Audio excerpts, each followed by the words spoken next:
Busanga ketayotgan poyezd filmini faqatgina zombilar haqidagi film deb o'ylaysizmi? Unda adashasiz. Ushbu film inson psixologiyasining eng qorong'u va eng yorqin tomonlarini ko'rsatadi. Film davomida biz bir muhim jihatga guvoh bo'lamiz.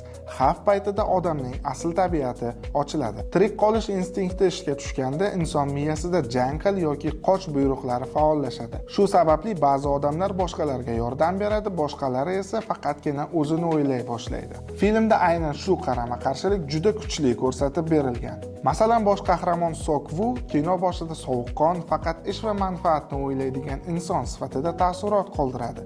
Lekin xavf kuchaygan sari uning ichidagi empatiya uyg'onadi. Filmda ochib berilgan yana bir jihat olomon psixologiyasi. Odamlar qo'rqib ketganda mustaqil fikrlamay qo'yadi va boshqalarga ergashadi. Bu esa noto'g'ri qarorlar va hatto fojialarga olib keladi. Bu filmda zombilar tashqi xavf sifatida ko'rsatilgan. Aslida esa eng katta xavf insonning ichida. Yana bir savol tug'iladi. Agar siz ushbu poyezdda bo'lib qolganingizda nima yo'l tutgan bo'lardingiz? O'zingizni qutqararmidingiz yoki boshqalarga yordam berarmidingiz?